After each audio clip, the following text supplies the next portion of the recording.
पाई network के founder doctor Nicholas जी का पाई today 28 जून का वीडियो देखने के बाद इस वीडियो में वो सभी मुख्य पॉइंट्स के बारे में जानेंगे जो पाई टुडे वाले इस लंबे आर्टिकल में बताए गए हैं।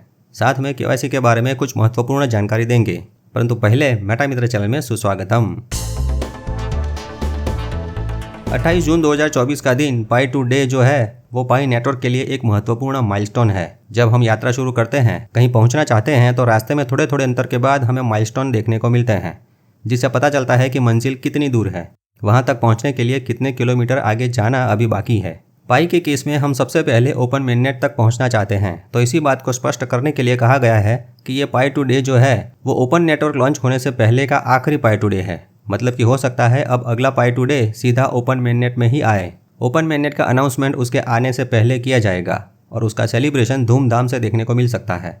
दिसंबर 2023 में पाई नेटवर्क के ओपन मेननेट के लिए बताई गई 3 शर्तों के अनुसार ओपन नेटवर्क आना पूरी पाई कम्युनिटी के सामूहिक प्रयासों पर निर्भर करता है, जिसमें पाई की कोर टीम, कम्युनिटी डेवलपर्स और हम सब पायोनियर्स शामिल हैं। सभी पायोनियर्स ने अब तक सभी चीज़ों में अद्भुत प्रदर्शन करके बहुत प्रगति की है और हम सब सही रास्ते पर हैं। ओपन मेननेट की तरफ प्रगति करते हुए पाई नेटवर्क में अब तक एक्टिव पायोनियर्स की संख्या 60 मिलियन से अधिक हो चुकी है, जिनमें से 12 मिलियन पायोनियर्स का केवाईसी पास हो चुका है। वो सब वेरीफाइड है और ये संख्या भी तेज़ी से बढ़ रही है। जिनकी केवाईसी सिस्टम की वजह से फंसी हुई थी, वैसे कॉर्नर केसेस को एक एक करके निकाला जा रहा है। क्या इन्हें कोई रोबोट इंसानों के सिस्टम में घुसना नहीं चाहिए? हाँ, केवाईसी पास किए हुए लोगों में से 5.79 मिलियन पायोनियर्स मिननेट में आने के लिए अपने अपने वॉलेट में पाई लेकर तैयार बैठे हैं। अगला टारगेट 10 मिलियन पायोनियर्स को मिननेट पर माइग्रेट करना रखा गया है। उन सब को मिननेट में लाने के लिए जो भी जरूरी लगे वो बदलाव लाने का काम, सुधारणा करने का काम पाई टीम वाले जारी रखेंगे। पायोनियर्स पाई का उपयोग कर सके उसके लिए पाई की इकोसिस्टम बन रही है। ओपन मिननेट के लिए कम से कम 100 ऐप का टारगेट रखा गया था, मतलब 100 ऐप्स बनानी थी, जिसमें से पाई के स्टैंडर्ड के अनुसार यानी उनके मानदंडों को पूरा करती है वैसी 70 से अधिक एप्लीकेशन तैयार हैं। ये सभी आंकड़े तारीख 14 मार्च 2024 के बाद के हैं। मतलब हमने दूसरी शर्त के ये तीनों पॉइंट में प्रगति की है। तीसरी शर्त थी कि ओपन मेननेट के लिए दुनिया में कोई प्रतिकूल परिस्थिति नहीं होनी चाहिए।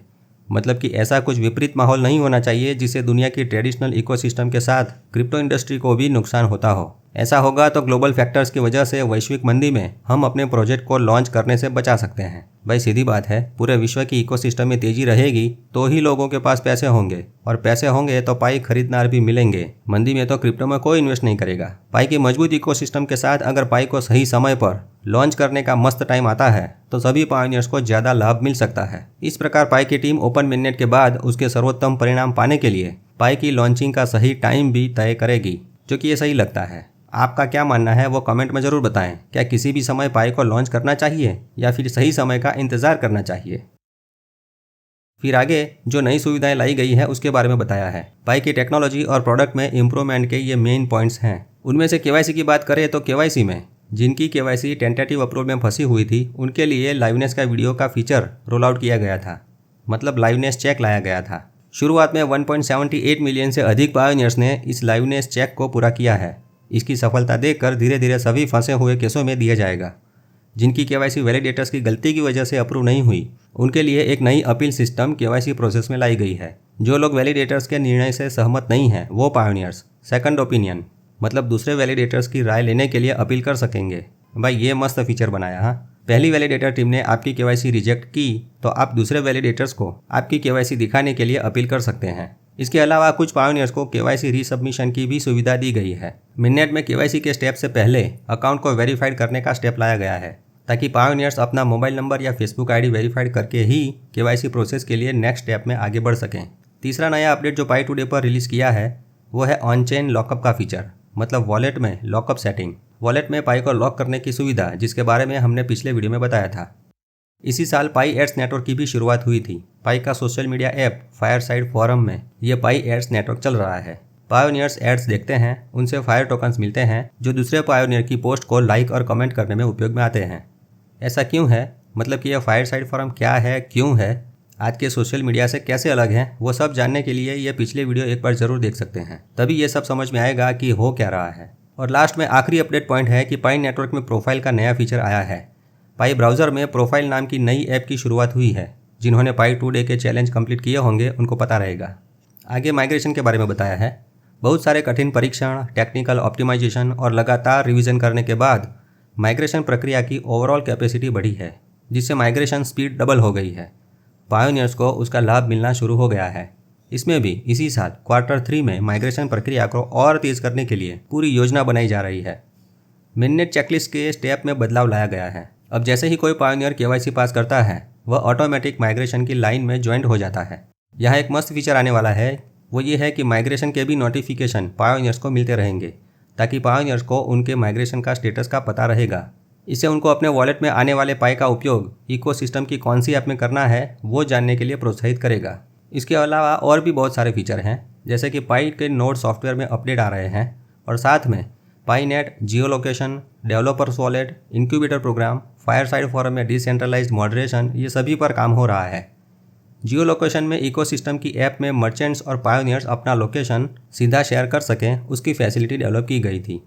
इंक्यूबेटर प्रोग्राम जो पिछले 3 महीनों से चल रहा था, उसमें से 5 ऐप्स पास हुई है। इसी साल ये 5 ऐप्स मिननेट पर लॉन्च हो सकती है। Connect social, Piket place, Pi to go, world of Pi championship और पाईलोट दूसरी भी ऐप का सटीक टेस्टिंग करके इसी साल लॉन्च करने की योजना है। आगे है दूसरा माइग्रेशन और उसके आगे भविष्य के सभी माइग्रेशन के बारे में भी अपडेट आने वाला है। फ्यूचर में पाई की उपयोगिता बढ़ाने के लिए कम्युनिटी डेवलपर्स के द्वारा नई ऐप्स बनवाने के लिए एक और हैकेथॉन भी आने वाला है। परंतु इन सब में एक सबसे महत्वपूर्ण अपडेट आया है, वो ये है कि अब KYC के लिए 6 महीने का ग्रेस पीरियड रखा गया है। नए यूजर्स मतलब नए पायोनियर्स जो पाई नेटवर्क में जुड़ेंगे और लगातार 30 दिनों तक माइनिंग करेंगे, तो उनको उनकी KYC कंप्लीट करने के लिए 6 महीने दिए जाएंगे। पहले 3 महीनों में KYC का रिजल्ट मिल जाएगा और दूसरे 3 महीनों में उनके पाई का माइग्रेशन हो जाएगा। नए लोग या पुराने पायोनियर्स जिन्होंने 6 महीने में KYC प्रोसेस नहीं की है, उनके पाई एक पूल में भेज दिए जाएंगे, मतलब उनका अकाउंट एक्टिव नहीं रहेगा। अगर आपकी टीम में से जिन्होंने भी अभी तक KYC प्रोसेस नहीं की है, तो उनके पास 6 महीने का वक्त है। अब जिन्होंने KYC प्रोसेस की है परंतु किसी वजह से अटक गई है, तो उनको चिंता करने की ज़रूरत नहीं है। उनके लिए ये 6 महीने का ग्रेस पीरियड लागू नहीं होगा। आगे बताए उस प्रकार पाई की टीम KYC में फंसे हुए पायोनियर्स को अपनी तरफ से बाहर निकालेगी। इस 6 महीने वाले ग्रेस पीरियड KYC के बारे में पाई की टीम की तरफ से डिटेल में अपडेट जारी किया जाएगा। अभी तक बच्चों की KYC के बारे में कोई अपडेट नहीं आया। उम्मीद है बच्चों की KYC प्रोसेस करवाने का सॉल्यूशन उस अपडेट में अगर शामिल किया जाए तो बहुत बढ़िया रहेगा, है ना। अंत में एक बात शेयर करना चाहते हैं। पिछले कुछ दिनों में मेटा मित्रा ने बहुत वैलिडेशन किए हैं, परंतु उसमें पायोनियर्स ने बहुत गलतियां की है। तो अभी हम बता रहे हैं कि KYC प्रोसेस में क्या क्या ध्यान रखना चाहिए। जो लोग KYC में पासपोर्ट का उपयोग करते हैं, उनके पासपोर्ट में अपने चेहरे का वाटरमार्क होता है, तो सिस्टम कभी कभी उस वाटरमार्क को ही आपका चेहरा समझ लेता है और वैलिडेटर्स को वाटरमार्क वाला चेहरा आपके सेल्फी फ़ोटो के साथ मैच करने के लिए भेजता है। वैलिडेटर उसको पास नहीं करते, तो ऐसे केसेस में आप दूसरे ID कार्ड से अपनी KYC प्रोसेस करें। अपना वीडियो लाइवनेस रिकॉर्डिंग के समय बनाते वक्त आप पीछे या आसपास में कोई दूसरा व्यक्ति गलती से ना आ जाए, उसका भी ध्यान रखें। अपने चेहरे पर लाइट आए और आपका चेहरा स्पष्ट दिखे, उस दिशा में खड़े होकर रिकॉर्डिंग करें। और हाँ, मोबाइल का फ्रंट कैमरा और बैक कैमरा भी चेक करें। ये कंफर्म करें कि कौन से कैमरे से रिकॉर्डिंग हो रहा है। आप सेल्फी कैमरे में देख रहे हो और KYC का रिकॉर्डिंग बैक साइड से कैमरे से हो रहा हो, ऐसा भी हो सकता है।